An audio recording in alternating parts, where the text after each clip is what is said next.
সুলতান মাহমুদ গজনবীর সুলতান একদিন বললেন, আজকে সকালবেলায় আমার মন খুবই পরিষ্কার, তোমরা যে যা চাবা তাই পাবা। তো প্রধানমন্ত্রী বলতেছে অমুক রাষ্ট্র চাই, সুলতান মাহমুদ বললেন দিয়ে দিলাম যাও। আর এক মন্ত্রী বলতেছে আপনার অমুক বিল্ডিং চাই, দিয়ে দিলাম। আর একজন বললো আপনার এতগুলো টাকা চাই, বলে দিয়ে দিলাম। সবাই যা চাই তাই পাই, কিন্তু একটা দাসী ও কিছুই চায় না। সুলতান মাহমুদ বলে, কে রে পাগলি, তুই কিছুই চাস না কেন? 5 ওয়াক্ত নামাজের মধ্যে আসরের নামাজের গুরুত্ব অনেক বেশি। আল্লাহর নবী বললেন, সাহাবীরা রে, আজকে আমার জীবনের সবচাইতে গুরুত্বপূর্ণ ওয়াজ তোমাদেরকে আসরের নামাজের পরে শোনাবো।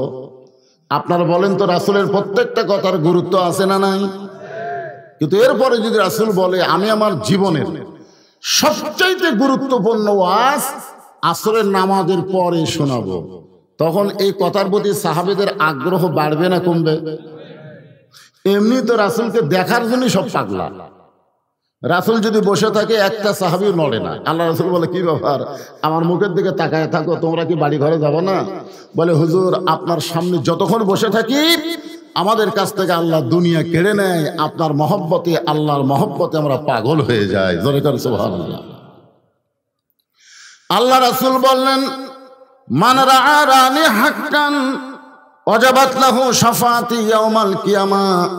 কেউ যদি ঈমানের দৃষ্টিতে আমার চেহারা একবার দেখতে পায়, আল্লাহ তার জন্য জাহান্নামের আগুন হারাম বানায়া দেয়। আর সেই রাসূল যদি বলে আমি আমার জীবনের সবচাইতে গুরুত্বপূর্ণ ওয়াজ শোনাবো, নামাজের আগে না পরে? এখানে আপনারা কি বুঝলেন? ওয়াজ যতই গুরুত্বপূর্ণ হোক, নামাজের চাইতে গুরুত্ব নেই। আগে নামাজ, তারপরে ওয়াজ।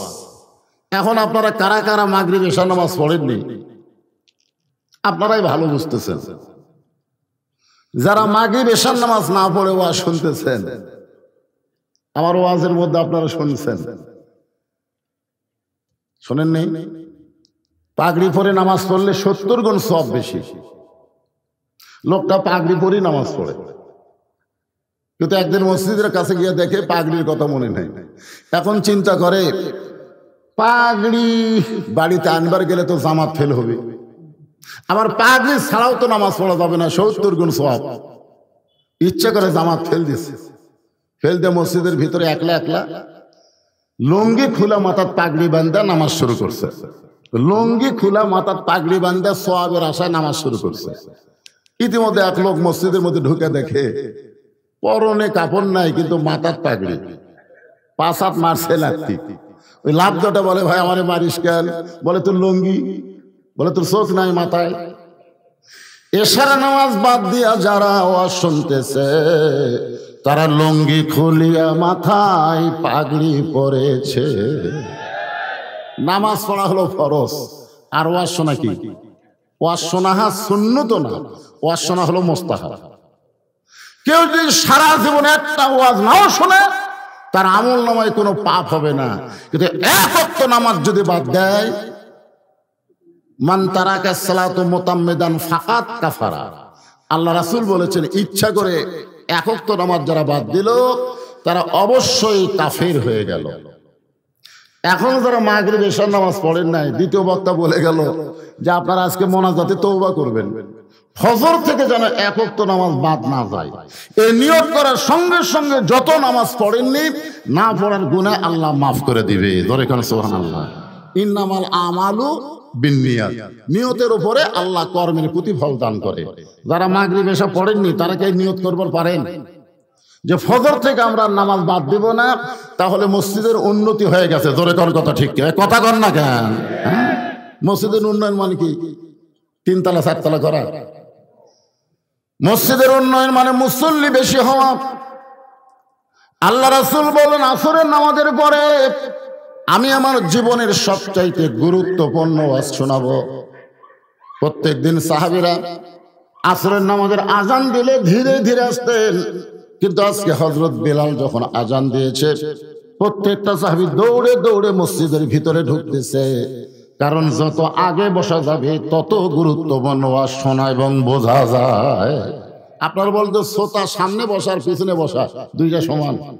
সামনে কাতারে নামাজ পড়া আর পিছনে কাতারে নামাজ পড়া দুইটাই সমান। মসজিদের ভিতরে নামাজ পড়া আর বারান্দায় নামাজ পড়া দুইটা সমান? কখনোই সমান নয়। আল্লাহ রাসূল বলেছেন সামনে কাতারের ফজিলত যদি আমি বলে দেই তাহলে সামনে কাতারে মুসল্লি আসার জন্য মারামারি শুরু হবে।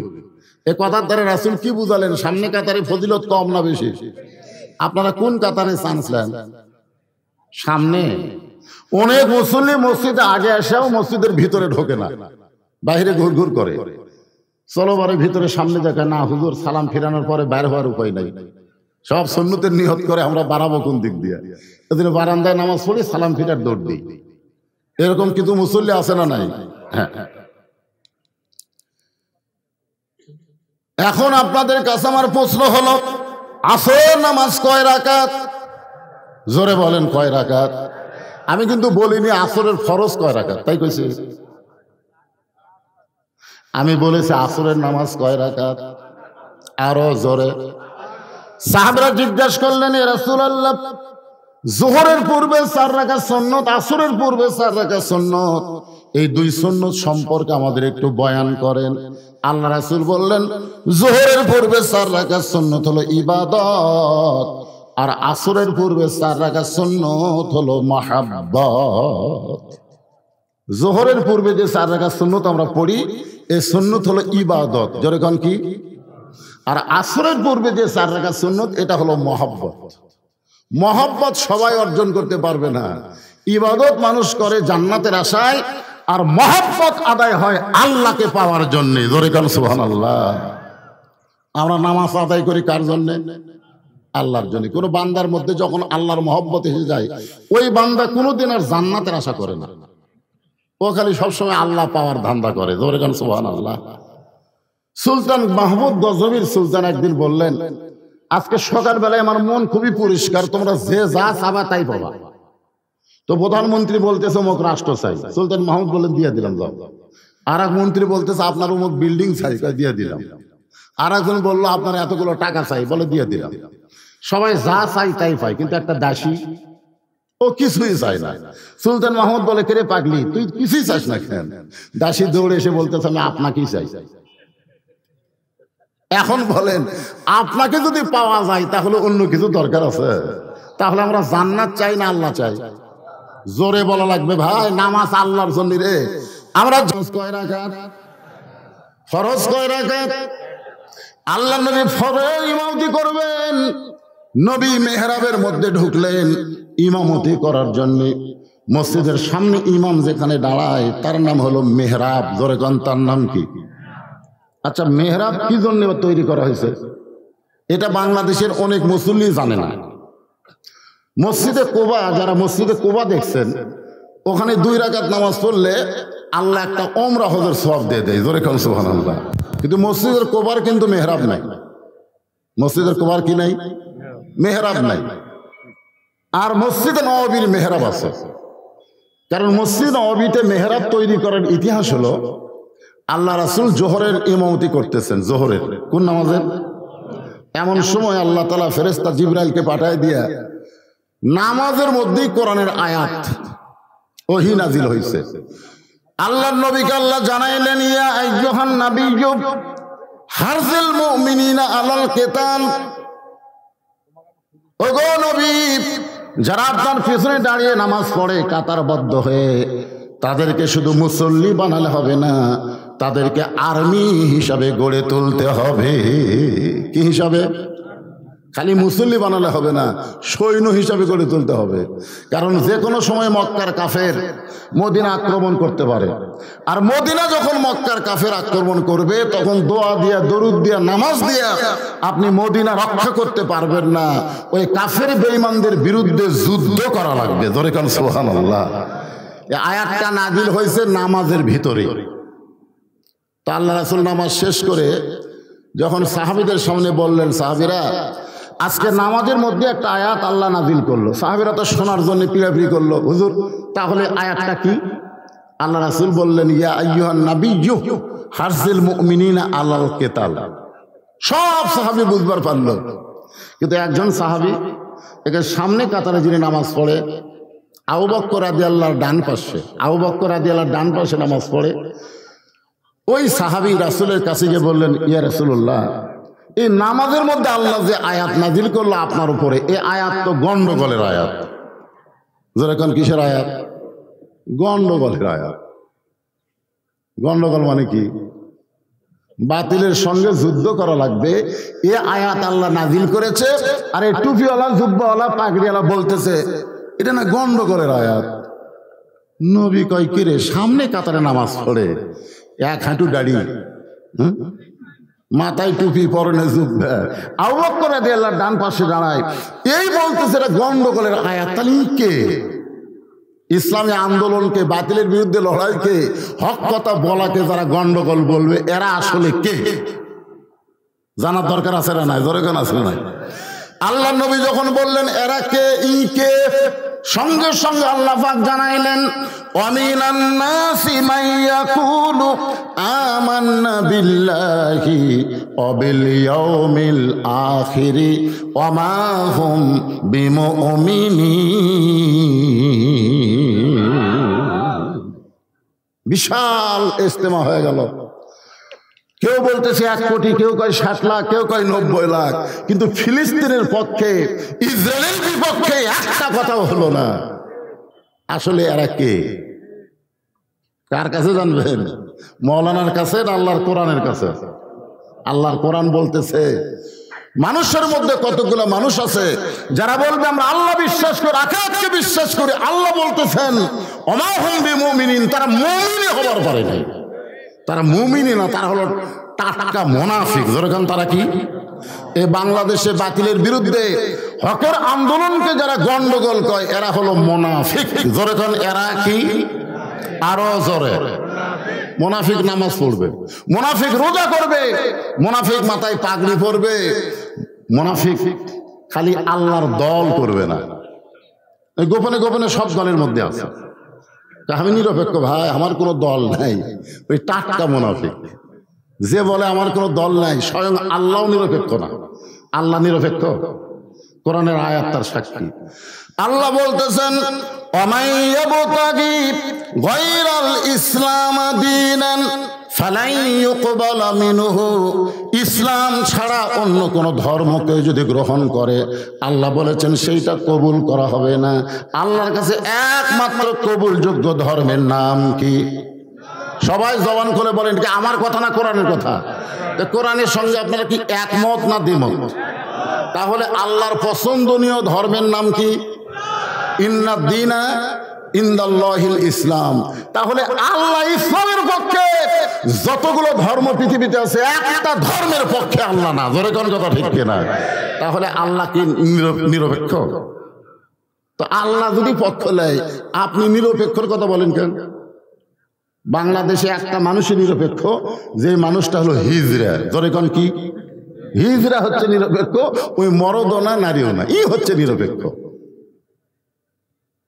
তা এছাড়া কেউ নিরপেক্ষ না। একটু মনোযোগ দাও, আপনারা একটা কারো না কারো পক্ষে আছেন। আল্লাহর পক্ষে না শয়তানের পক্ষে? যখন কার পক্ষে? কারা কারা আল্লাহর পক্ষে, কোরআনের পক্ষে? 2 হাত তুলে আবার আল্লাহকে দেখান, লিল্লাহ তাকবীর।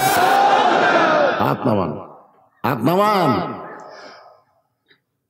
আসরের নামাজের পরে আল্লাহ নবী মেহরাবের মধ্যে ঢুকতেছেন। এই মেহরাবটা হলো অস্ত্র রাখার জায়গা। জোরে কোন কি রাখা? ওই মেহরাবের মধ্যে সাহাবীরা নামাজ পড়ে আসার সময় কেউ লাঠি আনে, কেউ বর্ষা আনে, কেউ তরবারি আনে, ওইটার মধ্যে রাইখা আল্লাহর নামাজ আদায় করে। কাফেরেরা ভুলকি মারা কয়, ওরে বেটা রে, এরা তো সেই মরদ। আসলে দোয়া দরুদ দিয়ে কাম হয় না, এটা আমার জীবনেও প্রমাণ। রাত 2টার সময় আমার ড্রাইভার আমাকে বলতে, হুজুর নামেন। নামার পরে গাড়ি নিয়ে যে গ্যারেজে রাখবে, আমাকে বলে আপনি যান। আমি গেট থেকে বাসার দিকে যে যাচ্ছি, সামান্য কয় হাতের মধ্যে 4টা কুত্তে আমাকে ধরছে। ওই কুত্তে খালি ঘেউ ঘেউ করে, আমার জুব্বাত কামড় মারবার চাই। আমি দোয়া ইউনুস পড়ি, কুত্তা লড়ে না। আয়াতুল কুরসি পড়ি, কুত্তা সরে না। ইন্নাহুম ইয়াকিদুনা কায়দা ওয়া আকিদু কায়দা, কুত্তা খেদানোর আয়াত পড়ি, তাও কুত্তা মনে হয় দৌড়ে এসে আমার ঘরে। আমি বললাম এত দোয়া দরুদ দিয়ে কুত্তা লড়ে না, কি করি? তখন আমার ইমান বলতে, হুজুর তোমার মুখত খালি দোয়া আছে, হাতত লাঠি নাই। লাঠি থাকলে দোয়া লাগতো না, এক কুত্তার পাশাত বাড়ি মারলে বাকি তিনটা এমনি দৌড় মারতো। তোর এখন কথা ঠিক না? আজকে মুসলমানের মুখে দোয়া আছে, কিন্তু বাতিলের বিরুদ্ধে লাঠি নাই। খালি দোয়া রোয়া শুনবেন, দোয়ায় সয়লাভ বাংলাদেশ, কাম হচ্ছে না। আজকে লাইলাতুল মেরাজে আমাদেরকে জানতে হবে কোন দোয়ার জন্য রাসূল এসেছিলেন এবং আমাদেরকে কি শিক্ষা দিয়েছেন, জানার দরকার আছে না নাই? দরকার আছে না নাই?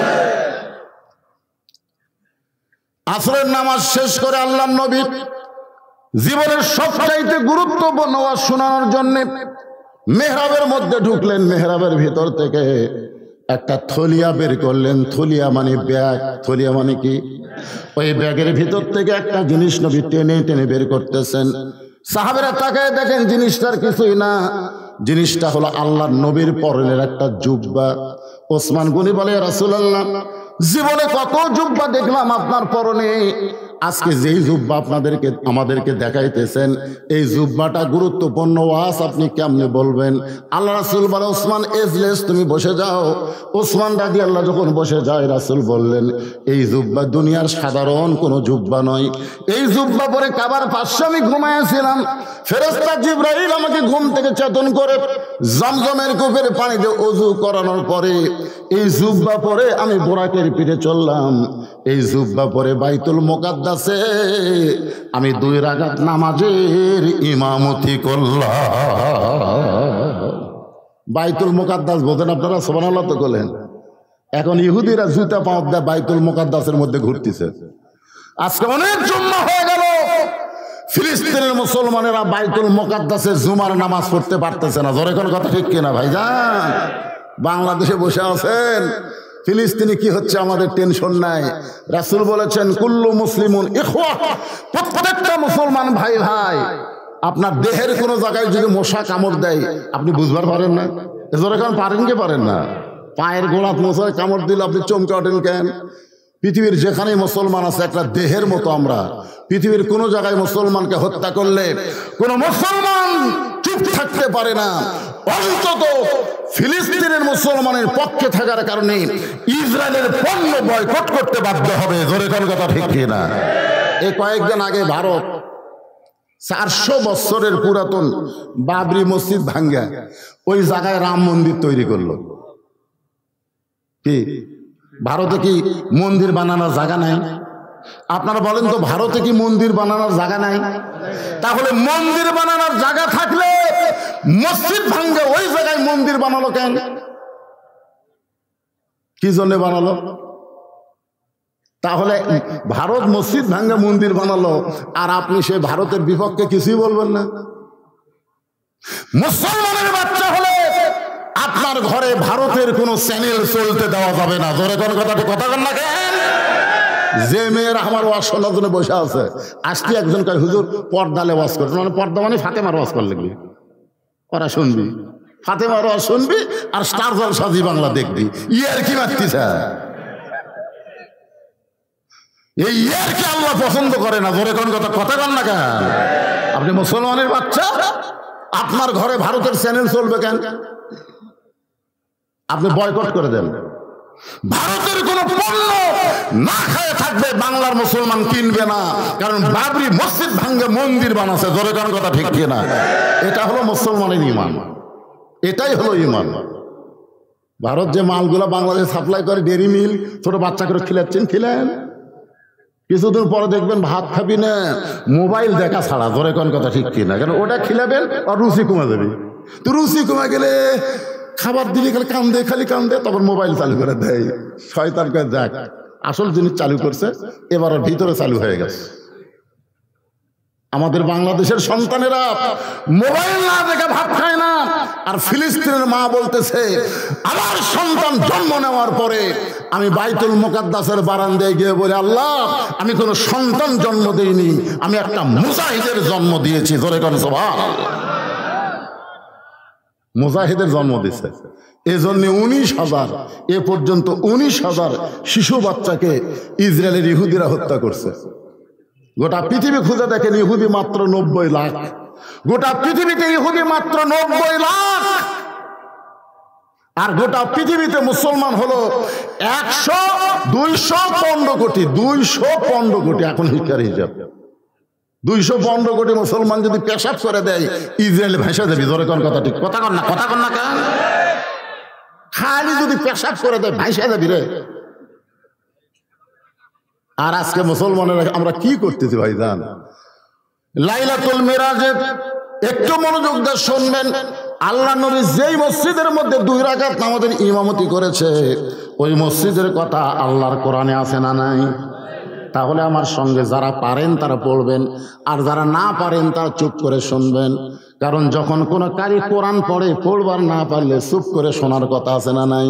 ওয়াইজা কুরিয়াল কুরআন ফাসতামিউ লাহু ওয়া আনসিতু লাআল্লাকুম তুরহামুন। আল্লাহু আকবার।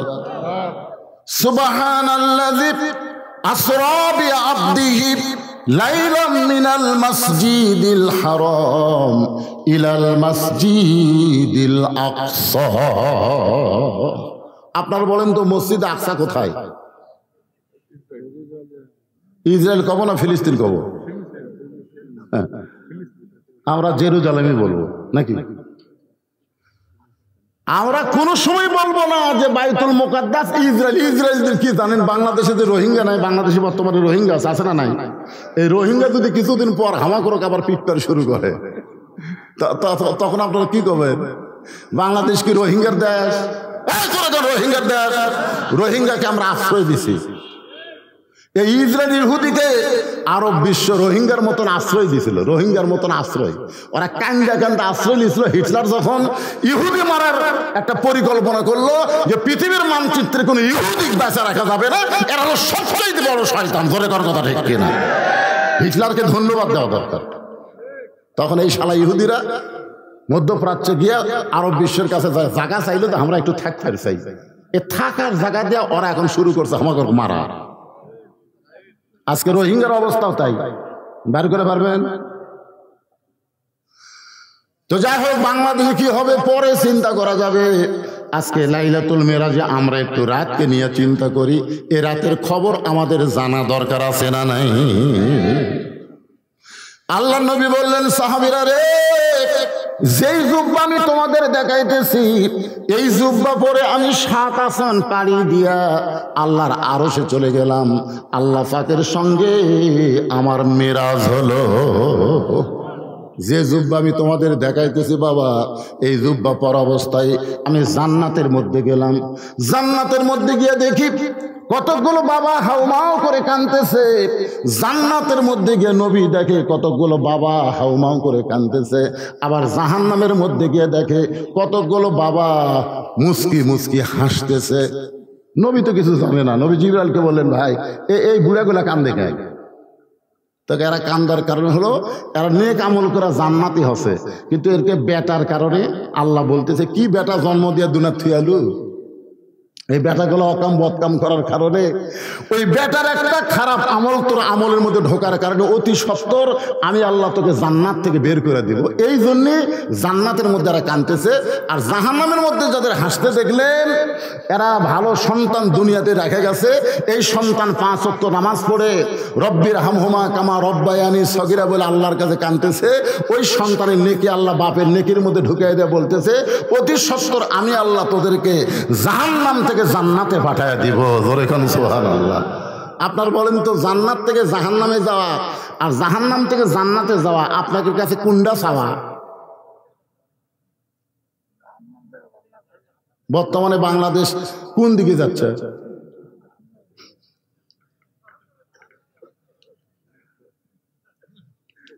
দেশাইল কলিকাল ভেড়া চাটে বাঘের গাল, আসল কথা বললে হুজুর মৌলবাদী রে, আসল কথা বললে হুজুর ধরা পড়বি রে।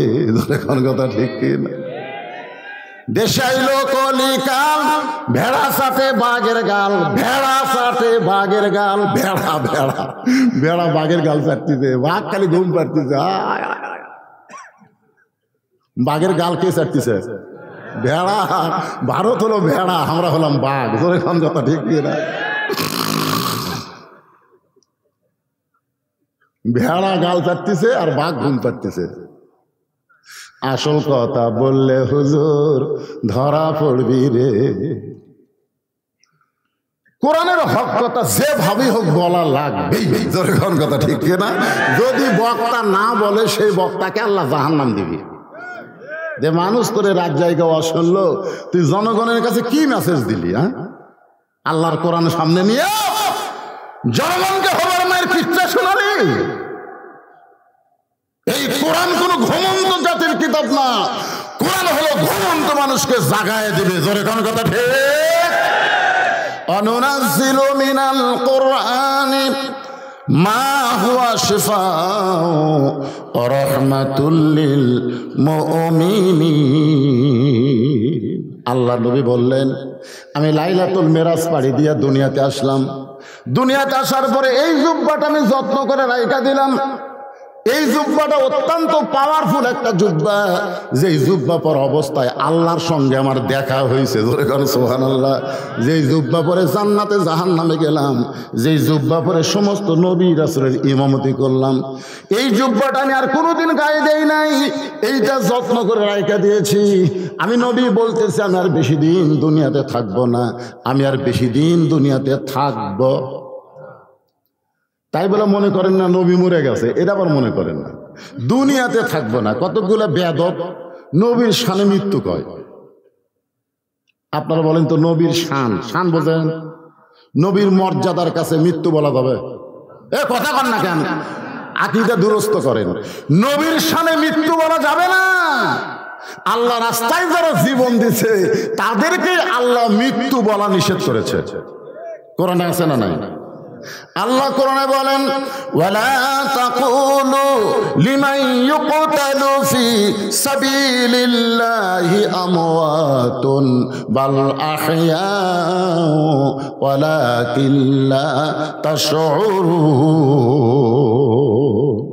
আল্লাহ রাস্তায় যারা জীবন দিল, আল্লাহ বলতেছে তাদেরকে মৃত্যু বলো না, আমি আল্লাহ বলতেছি তারা জীবিত। তাহলে আল্লাহ রাস্তায় যারা জীবন দেয় তাদেরকে যদি মরা বলতে আল্লাহ নিষেধ করে, তাহলে নবীর শানে মরা বলা যাবে?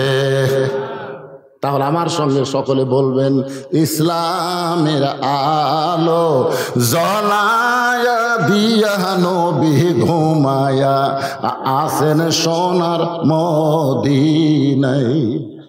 আপনারা কেউ বলতে পারবেন যে ময়রা আসেন সোনার মদিনায়? পারবেন? বাংলাদেশে এক শয়তান কাছে নবী ময়রা নাকি পচে আছে। ইউটিউব খুঁজলে দেখবেন এইরকম বক্তাও বাংলাদেশ আছে। ইসলামের পতাকা উড়ায়া দিয়া নবী শুইয়া আসেন সোনার মদিনায়। আল্লাহর নবী বললেন, আর দুনিয়াতে আমি বেশি দিন থাকবো না, আমি চলে যাব। এত দামি জুব্বা নিয়ে আমি যাব না। এই জুব্বা আমি তোমাদের মধ্যে কাউরে না কাউরে দিয়া যাব। সরলা করে ঘর, এই দামি জুব্বা নিয়ে আমি যাব না। এই জুব্বা তোমাদের মধ্যে কাউরে না কাউরে দিয়া যাব। প্রত্যেকটা সাহাবী জুব্বার দিকে একবার তাকায় আর নিজের দিকে একবার তাকায়।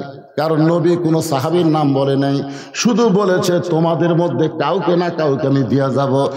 এক জুব্বা নবী কোন সাহাবীকে দিবে? জুব্বার দিকে তাকায় আর নিজের দিকে তাকায়।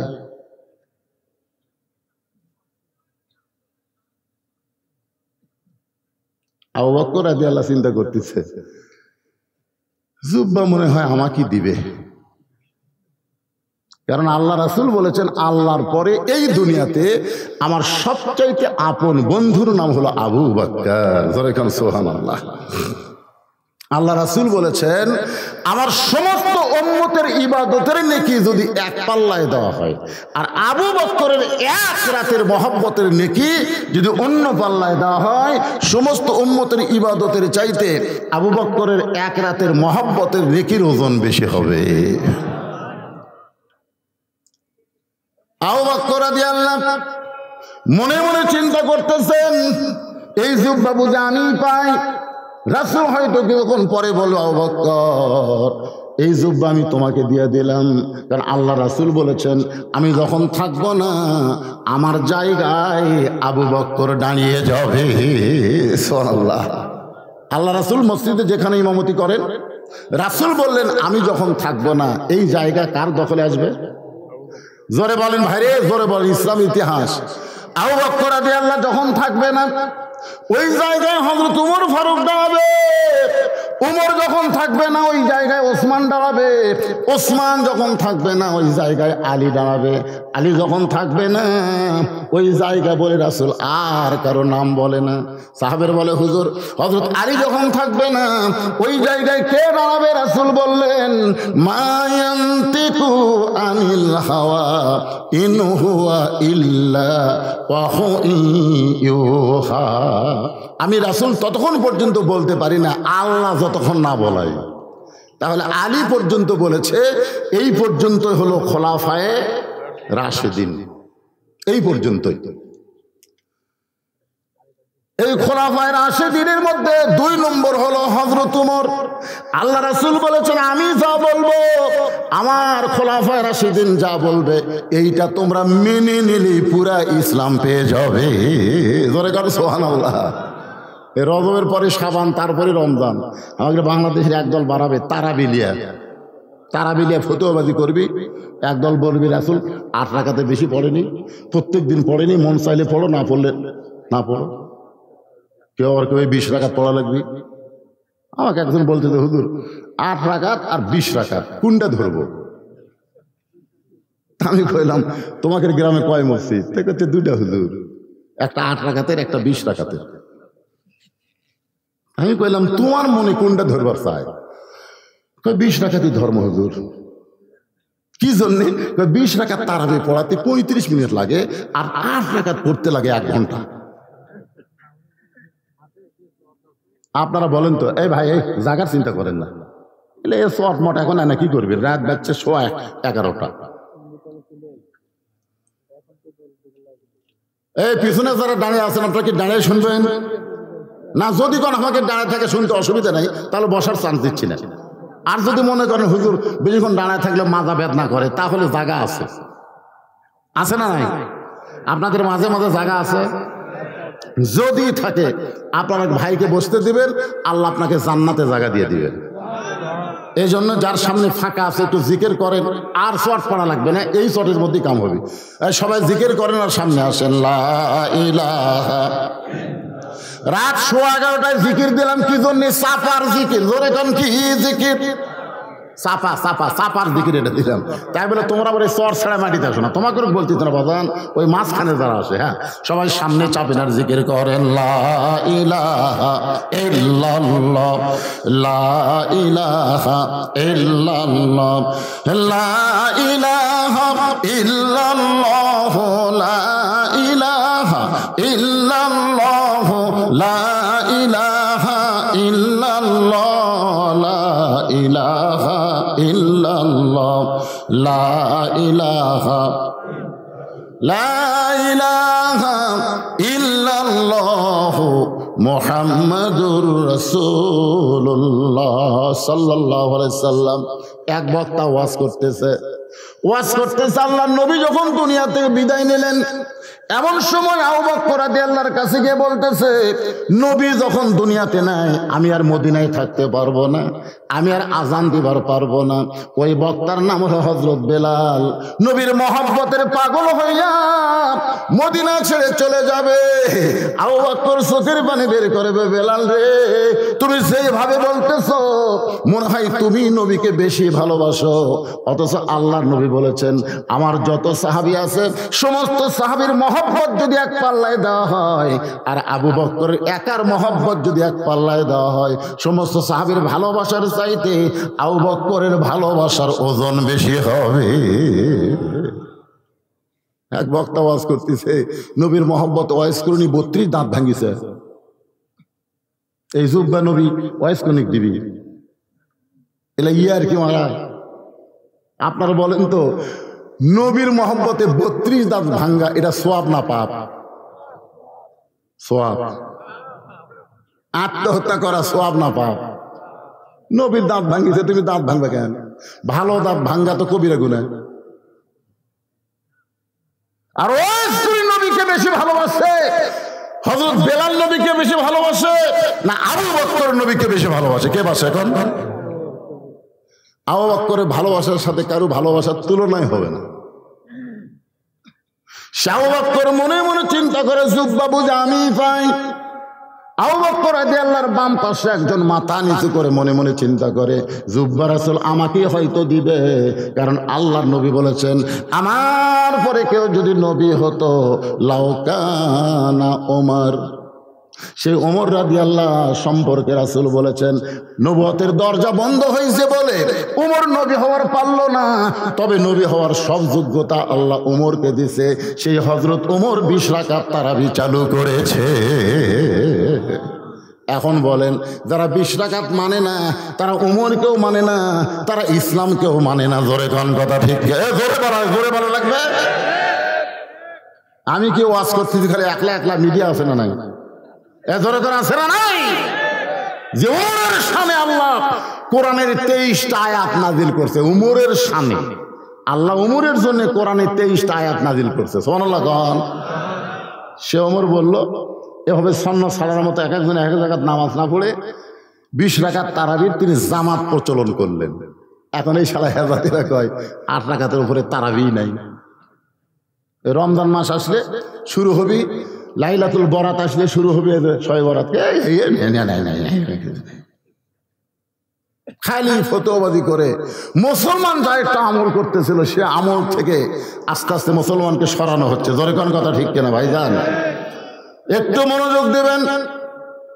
আল্লাহ রাসূল এই রজব চাঁদে দোয়া করতেন, আল্লাহুম্মা বারিক লানা ফি রজব ওয়া শাবান ওয়া বাল্লিগনা রমাদান।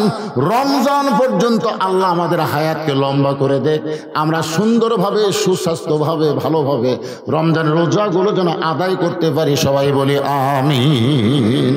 জোরে বলেন আল্লাহুম্মা আমিন। আল্লাহ রাসূল বলেছেন মা কানা মুহাম্মাদুন আবা আহাদিন মির রিজালিকুম ওয়ালাকিন রাসূলুল্লাহি ওয়া খাতামান নাবিয়্যিন। এই আয়াত নাজিল করার কারণে আমার পরে আল্লাহ দুনিয়াতে আর কোনো নবী পাঠাবে না।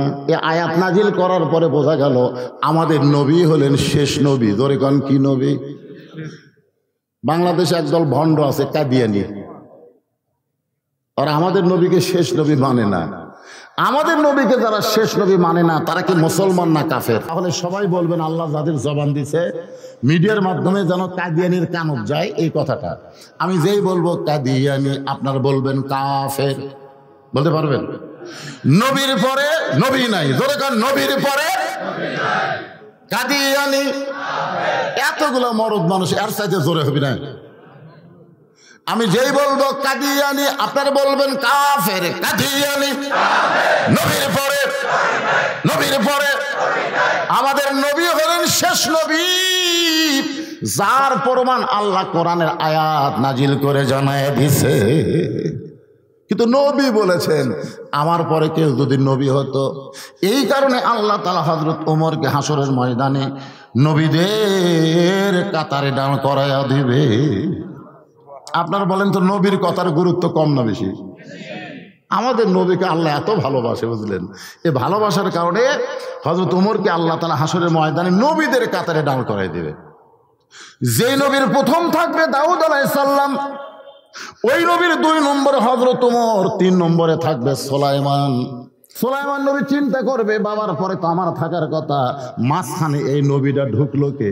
আপনারা বলেন তো মাঝখানে উনি কি নবী নাকি? সুলাইমান আলাইহিস সালাম আস্তে করে ওমরের পেটে হাত দিবে। হযরত ওমরের পেটে হাত দিয়ে বলবে আপনি কোন নবী ভাই? আপনার নামটা একটু জানবার চাই। ওমর ফারুক বলবেন ওয়ালিমান খাফা মাকাম রাব্বিহি জান্নাতান। এই মেয়ে, তোমার মধ্যে কি আল্লাহর কোরআন নাই? সুলাইমানকে হযরত ওমর বলবে, তোমার মধ্যে কি আল্লাহর কোরআন নাই? কোরআন যদি তোমার মধ্যে থাকে, হাসরের ময়দানে তোমার পিঠে হাত দিয়ে ডিস্টার্ব করতেছো, হাসরের ময়দানে আসামি হয়ে আল্লাহর সামনে দণ্ডায়মান হয়ে মাথা নত করে থাকলে আল্লাহ ওই ডানাটা পছন্দ করে তাকে 2টা জান্নাত দিয়ে দিবে। জোরে করে সুবহানাল্লাহ। হাসরের ময়দানে আল্লাহর সামনে আমাদের দাঁড়ানো লাগবে কি লাগবে না? লাগবে। দরজা জানলা বন্ধ করে যারা অন্যায় করতেছেন, এই যে 4G মোবাইল নিয়ে রাতের জানলা দরজা বন্ধ করে যুবক ছেলে মনে করতেছে বাপ মা ঘুমায় গেছে, এখন চালু করে দেই। কম্বলের তলে অশ্লীল ছবি দেখতেছে। ওই ছেলেটা যদি 5 ওয়াক্ত নামাজি হতো তাহলে অশ্লীল ছবি দেখার সঙ্গে সঙ্গে তার ঈমান বলতো বাপ মা ঘুমাইলে কি হবে, আল্লাহ কিন্তু ঘুমাইনি, কেউ না দেখলে ও আল্লাহ দেখতেছে। এই যে আল্লাহর নবী বলেছেন 7 বছর থেকে নামাজের তালিম দাও, 10 বছর থেকে জোর করে নামাজ ধরাও। তোমার সন্তান যদি 5 ওয়াক্ত নামাজ পড়ে, ওই সন্তান নিয়ে তোমার টেনশন করা লাগবে না। ইন্নাস সালাতা তানহানিল ফাহশাই ওয়াল মুনকার, একমাত্র নামাজই পারে মানুষকে যাবতীয় খারাপি থেকে বাঁচাইয়া দিতে। তাহলে আপনারা বাবা হিসাবে এখন বলেন তো, আপনার যে 21 বছরে আগে ওই যে ফজরের সময় 2.5 হাত হয়ে ঘুম পড়ে, আগে আসলে 3.5 হাত, যে মুয়াজ্জিন আজান দেয় ওই আস্তে আস্তে 2.5 হাত, এক টানে কম্বল মাথার উপর দিয়েছে, পাও বার হবি থেকে পাও আনে বুকের সঙ্গে জোড়াতেছে। বাপ যাওয়ার সময় জানলাতে তাকে দেখে কেটে পাও নাই মাথাও নাই, চাউলের বস্তা ঢাকা থুছে নাকি রে। বিড়াল যেমন ইন্দুর ধরে আস্তে আস্তে ঘরের মধ্যে গিয়া কম্বল টান দিয়ে দেখে, আহ আহ, কম্বলের ভিতরে বেটার সাইজ আর সকালবেলা সাইড ঠিবে কুত্তের সাইজ, একই সাইজ। আপনি বলেন আপনার বেটা যদি কুত্তার মতন সাইজ হয়ে ঘুম পাড়ে আর আপনি ফজরের নামাজ সামনে কাতারে আদায় করেন, আপনার জান্নাত হবে। কথা কয় না রে, কথা কয় না রে। আল্লাহ কোরআনে বলেছেন কু আনফুসাকুম ওয়া আহলিকুম নারা, জাহান্নামের আগুন থেকে যদি বাঁচতে চাও একলা বাপ বাঁচলে হবে না, বেটা নিয়ে বাঁচা লাগবে। জোরে কোন কথা ঠিক কিনা? কথা কও। আমার মায়েরা যারা পর্দার অন্তরে আছেন, আপনারা মসজিদে 5 ওয়াক্ত নামাজ পড়তে পারবেন না, কারণ হযরত ওমর ফারুক মসজিদে মেয়েদের জামাত করতে নিষেধ করেছেন। প্রথম যখন বলল, এখন বিশাল ইসলাম প্রচার হইয়া অর্ধ পৃথিবীর খলিফা হযরত ওমর। জোরে কোন সুবহানাল্লাহ। মেয়েরা মসজিদে জামাত পড়া লাগবে না, বাড়িতে নামাজ পড়ো। ওমর ফারুকের বউ কয় আপনি আবার নতুন ফতোয়া দিচ্ছেন? আবু বকর রাদিয়াল্লাহু সময় আমরা নামাজ পড়ছি, নবীর সময় আমরা নামাজ পড়ছি, আপনি এসে আবার কি হলেন? ওমর কয় কে, আমার বউ আমার কথা মানে না রে। এশার নামাজের সময় একটু আগে গেছে হয়তো ওমর, বউ কেবল বোরকা পরে মসজিদ দিকে যাচ্ছে, ওমর একটা গাছের নিচে লুকে আছে। যেই বউ আইসে আন্দারের মধ্যে খপ করে চাপে ধরে আবার দৌড়। বউ আর মসজিদে যায়নি, বাড়ি ফেরত আইছে। ওমর ফারুক নামাজ পড়ে এসে বলতেছে কি খবর, মসজিদে গেলে না? না যাই ভালো। কি হয়েছে? কেন না, এখন দরকার নেই, এখন না যাই ভালো। বর্তমানে যে সমাজ চলতেছে, মেয়ে মানুষ যদি এসব নামাজ মসজিদে পড়বার যায় আর সিঙ্গার যুবকেরা যে হারে রাস্তার ঘরে একটা যদি চাপা দেয়, এই জন্য মা বোনদের মসজিদে নামাজ পড়া লাগবে না। যখন মুয়াজ্জিন আজান দিবে পুরুষরা জামাতে নামাজ আদায় করবে, ওই সময় যদি মেয়েরা বাড়িতে নামাজ পড়ে, জামাতে নামাজ পড়ার পুরো সওয়াব আল্লাহ তাআলা আমল নামায় দিয়ে দিবে। ধরে কেন সুবহানাল্লাহ। মেয়েরা 5 ওয়াক্ত নামাজ পড়বে।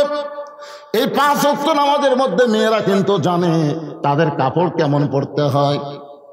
মেয়েরা কিন্তু রোজা রাখতে গিয়া কাপড় ঠিক করে না, কিন্তু নামাজ আদায় করতে গিয়া কাপড় ঠিক করে। ধরে কোন ঠিক কিনা? আমার বউ দেখি মেক্সিকাও দিছে, তারপর ওন্না দিছে, তার বাবার হেজাব দিয়ে একেবারে টানতিছে নামাজের সময়। আমি যে ভুল কি মারে বউ দেখে পাই না। কে গো, আল্লাহর নজর কি খারাপ নাকি? নামাজ ছাড়ে দেখে আপনি কি করলেন? তোবা করেন। তো ভালো, তুমি যে ভাই পর্দা পুষিতে হবে নামাজ পড়তেছ, নামাজটাই ভাই পড়া, এইভাবে নামাজ পড়ো না। এইভাবে মেয়েদেরকে সব সময় চলা লাগবে। ধরে কোন কথা ঠিক কিনা? এই শিক্ষাই তোমাকে নামাজ দিচ্ছে আর তুমি রোজা রাখতেছ। মেয়েরা ঠিক মতো নামাজ না পড়লে রোজা করতে পারে, নামাজই কিন্তু মানুষকে যাবতীয় ফায়সা থেকে বাঁচায় দেয়। বেপর্দা হলো একটা ফায়সা কাজ। জোরে বলেন কি কাজ? বেপর্দা থেকে যদি বাঁচতে চাও, মা বোনদের 5 ওয়াক্ত নামাজ পড়া লাগবে। নামাজি নারীদেরকে পর্দার শিক্ষা দিয়া দিবে। অকরনা ফি বুয়ুতিকুন্না ওয়ালা তাবাররাজনা তাবাররুজাল জাহিলিয়াতিল উলা। একটু মনোযোগ দিয়ে শুনবেন। ওমর ফারুক বললেন, তোমার ভিতরে কি আল্লাহর কোরআন নাই? তুমি আমার নবী নবী বলতেছো। আমার নাম হলো ওমর, আমার নাম হলো ওমর। সুলাইমান চমকটা বলতেছে, আল্লাহর যত নবী রাসূল আছে আমি সবার নাম জানি। সুবহানাল্লাহ। যত নবী রাসূল আল্লাহ দুনিয়াতে পাঠাইছে আমি সবার নাম জানি, কিন্তু ওমর নামে তো কোনো নবী নাই। ওমর ফারুক বলে, নবী হব কোন দুঃখে? বলে, তোমার সামনে দিনে দাঁড়াইছে তিনি হলেন দাউদ আলাইহিস সালাম, আমি হলাম আল্লাহর নবী সুলাইমান। ওমর কান্দার বলে, আমার সামনে দাউদ নবী, পিছনে আপনি সুলাইমান। কত বড় বেয়াদবি করছি গো, আল্লাহর রাস্তা আমাকে মাফ করে দেন। আমি এই জায়গায় কেমনে আসলাম আমি তো নিজেই জানি না। এই কথা বলে হযরত ওমর নবীর কাতার ছেড়ে যখন রওনা দিবে, আল্লাহ ডাক দিলে, ওমর আমার দোস্ত নবীর কথার দাম রাখতে গিয়া তোমাকে নবীর কাতারে দাঁড় করাইছি, তুমি কাতার চাইবে না। উমর কান্দের বলবে, আল্লাহ নবীর কথার দাম রাখতে গিয়া আপনি নবীর কাতারে আমাকে দাঁড় করাই দিয়েছেন, কিন্তু আমার কথার কি দাম আপনি রাখবেন না? আল্লাহ বলে, ওমর তুমি আবার কি বলবার চাও? ওমর বলবে, বিশ্ব নবীর উম্মতের কাতারে আমি দাঁড়াতে চাই, কারণ নবীর চাইতে বিশ্ব নবীর দাম, উম্মতের দাম কোনো সময় কমবে না। এদের সবাই একটু আমার সঙ্গে বলবেন, নবী না হয়ে দুনিয়ার, না হয়ে ফেরেশতা আল্লাহর, হয়েছি উম্মত আপনার, তার তরে শুকুর। এটাই শুনবার চাচ্ছি 1000 বার। এই লক্ষ টাকার দাম বেশি না কোটি টাকার দাম বেশি? যখন এই 1000 বার কইছে, ওই গজল যখন লেখছে তখন 1000-এর উপরে মানুষ হিসাবই জানতো না। আমি আমার দাদির কাছে বহুবার শুনছি, আমার কাছে 5 কোটি টাকা আছে রে, 5 কোটি। আমি বললাম, দাদি 5 কোটি কত হয়? অত জানার দরকার কি, 5 কোটি আছে। আমার দাদি 20-র উপরে হিসাবে জানে না। 20 মানে 20, 20 মানে সেই সময় 20 টাকার দাম আছিল ভাই। আমি তখন খুব ছোট, ক্লাস 3 পড়তাম, তখন 1 কেজি গরুর গোস্তর দাম হলো 5 শিকা। 5 শিকা বোঝেন? 1 টাকা 4 আনা, 1 কেজি গোস্ত। সেই সময় কথা 1000 এখনো 1000। আপনাকে নবীর উম্মত হওয়াতে খুশি না বেজার? তাহলে শুকুর 1000 বার না কোটি বার? তাহলে সবাই জবান খুলে বলেন, তার তরে শুকুর কোটি বার আলহামদুলিল্লাহ। সে হযরত ওমর মনে মনে বলতেছে, জুব্বা আমারই মনে হয় দিবে, জুব্বা মনে হয় আমি পাই। ওমর ফারুকের পাশে একজন সাহাবী মাথা নিচু করে কাঁদতেছে আর মনে মনে বলতেছে, জুব্বা বুঝে আমি পাই, কারণ আমি হলাম রাসূলের ডবল জামাই। লিল্লাহি তাকবীর।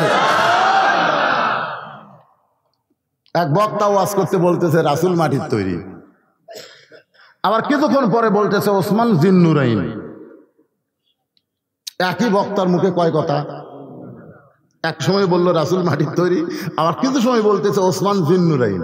ওয়াজ শেষ করে আসলে বললাম, ভাই ওসমান জিন্নুরাইন দিয়ে আপনি কি বুঝালেন? বলে, হুজুর 2টা নূরের অধিকারী। আমি বললাম, সেই 2টা নূর কি? বলতেছে, একটা হলো কুলসুমা আর একটা হলো রোকেয়া। তাহলে নবীর মেয়ে কুলসুমা রোকেয়া যদি নূর হয়, তাহলে নবী মাটি কেমনে হয়? তখন কয়, হুজুর আল্লাহর নবীকে নূর বললে কোনো ক্ষতি নাই, কিন্তু নবী নূরের তৈরি বলা এইটা হবে ক্ষতি, কারণ নূরের চাইতেও কোটি কোটি বেশি দামি হলো আমাদের নবী। যেখানে জিবরাইল যাওয়ার পারল না, 70,000 নূরের পর্দা। ফেরেশতা জিবরাইলকে বলল, সামনে যদি পা বাড়ান পুড়ে হবেন ছাই, আর সামনে যাওয়ার মতন কোন রাস্তা নাই। নূরের তৈরি জিবরাইলকে আল্লাহ বললেন পুড়ে ছাই হবে।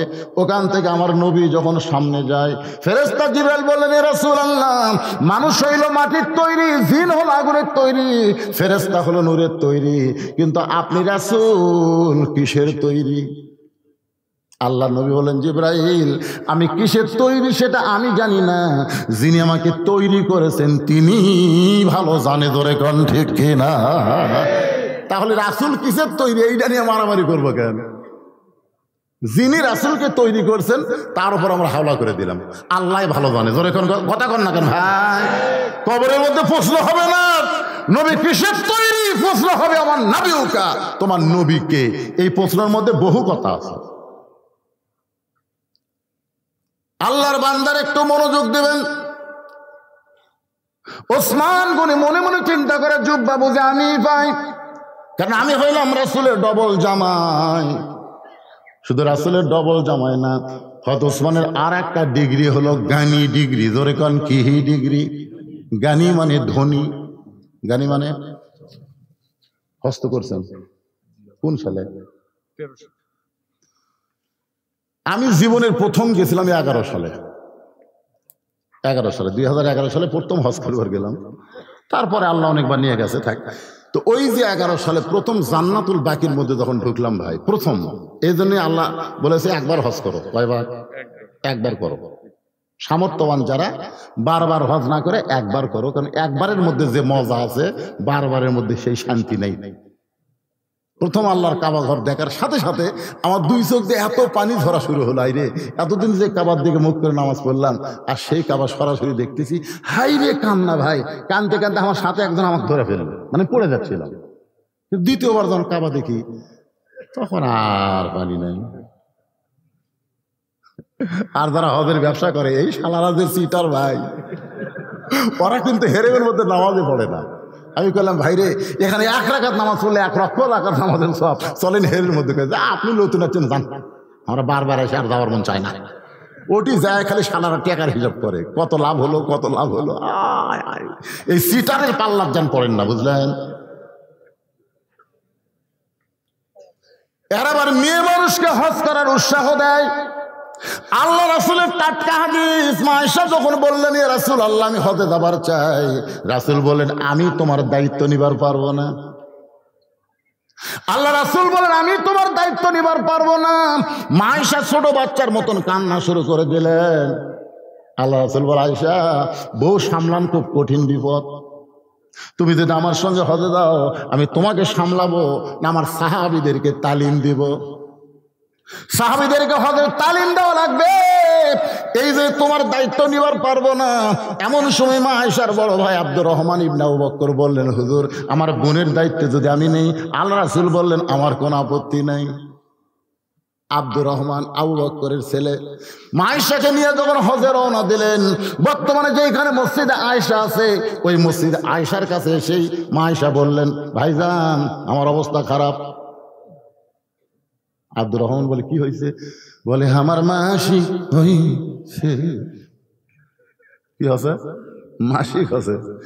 আব্দুর রহমান কয়, কয়দিন লাগবে রে? কমপক্ষে 7 দিন। কয়, মরছি রে, তোর দায়িত্ব নিয়ে আমারও হজ হলো না, এখন তো পড়া দেবো না হজ করবো? বউলে তারা হজ করো আর ভাই ভাই, কিছুক্ষণ পরে পরই বউ হেরায়, কিছুক্ষণ পর পরে।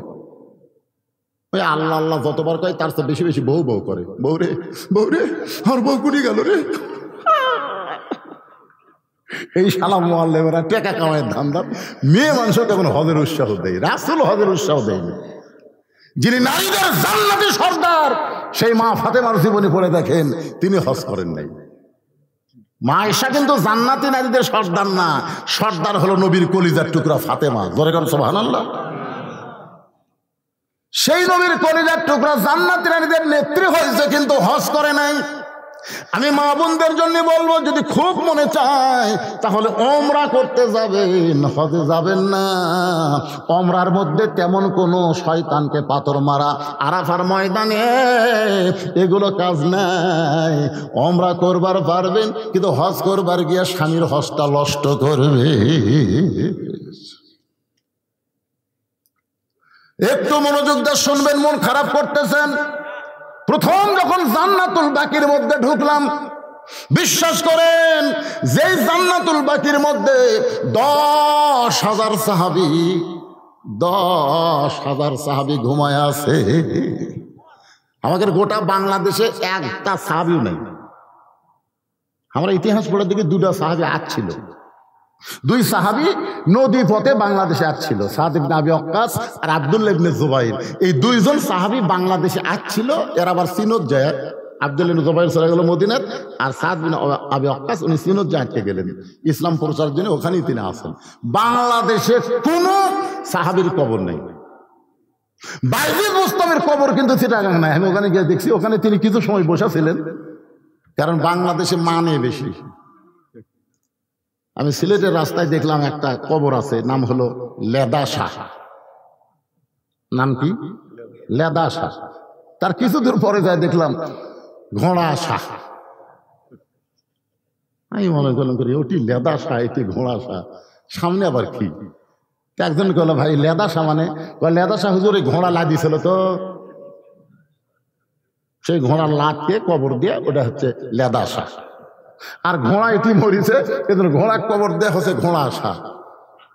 তে ঘোড়া যাই চড়িছে, তার কবরকে সামনে যান, তাহলে তার কবর পাবে না। আই রে ভাই, যতগুলো মাজার আছে অধিকাংশ আল্লাহর ওলি না, অধিকাংশ ভণ্ড। জোরে কোন কথা ঠিক কিনা? আর এই ভণ্ডের মাজারে গিয়া যা চলতিছে। আর জান্নাতুল বাকির মধ্যে 10,000 সাহাবীর কবর, তারপরেও কোনো ভণ্ডামি নাই।